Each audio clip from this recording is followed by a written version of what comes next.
তো hello guys, আজকে যে টপিকটা নিয়ে আমি আলোচনা করব সেটা হচ্ছে আমরা যে ই কমার্স সাইট থেকে অ্যামাজন হোক, মিশো হোক, ফ্লিপকার্ট হোক, চাই যে কোনো ই কমার্স সাইট থেকে হোক, আমরা যখন পারচেস করি তো সেই প্রোডাক্টগুলো আমরা যখন 3-4টে আইটেম একই সাথে পারচেস করি, তো সেই পারচেস করার সাথে সাথে যখন ডেলিভারি হয় তো তখন একসাথে প্রোডাক্টগুলো আমাদের এই আন্দামানে ডেলিভার হয় না কেন? তো এই ব্যাপারেই আজকে তোমাদের সাথে একটু আলোচনা করব। ভিডিওটি পুরোটুকু দেখতে থাকো, স্কিপ না করে, কারণ স্কিপ করলে পরে আপনারা বুঝতে পারবেন না। তো চলো, ভিডিওটি যদি ভালো লাগে অবশ্যই লাইক, শেয়ার, কমেন্ট করবো আর সাবস্ক্রাইব করতে ভুলো না।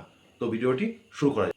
তো গাইস, অনেকে ভাবে যে যখন ডেলিভারি হয় পার্সেল যখন ডেলিভারি হয় তো অনেক কাস্টমার ভাবে বা বলে যে দাদা, আমি তো একসাথে 3-4টে আইটেম পারচেস করেছি কিন্তু পার্সেল একটা এসছে বা দুটো এসছে কেন?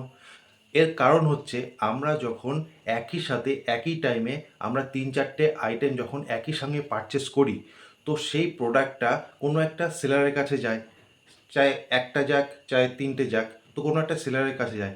এবার যেহেতু আমরা আন্দামান নিকোবর আইল্যান্ডে থাকি, তো সেলারের কাছে যখন পার্সেল অর্ডারটা যায় আর সেই সেলার কাছে যদি দেখা গেল যে তার কাছে প্রোডাক্ট একটা আছে বা দুটো আছে বা একটা পিসি আছে, তো সেই কারণে সেই সেলারটা কি করে, কারণ যে কোনো একটা প্রোডাক্ট আমরা যখন পারচেস করি সেই প্রোডাক্টটা দেখা গেল যে চেন্নাই থেকে শিফটিং হবে বা কলকাতা থেকে শিফটিং হবে বা মধ্যপ্রদেশ থেকে শিফটিং হবে। তো এই পার্সেলটা বিভিন্ন সাইডে সেলারের কাছে চলে যায়, যার জন্য তারা যখন দেখে যে পার্সেলটা যখন পিনকোড দেখে যে আন্দামান নিকোবর আইল্যান্ডে পাঠানো লাগবে, তো সেই পারপাসেই যে কোনো প্রোডাক্ট দেখা গেল যে একদিন আগে আসলো বা কোনো প্রোডাক্ট চেন্নাই থেকে আসবে, দেখা গেল যে শিপে আসবে তো 5 দিন পরে আসবে।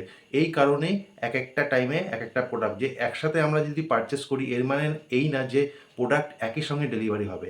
তো বিভিন্ন ডেটে ডেলিভারি হবে।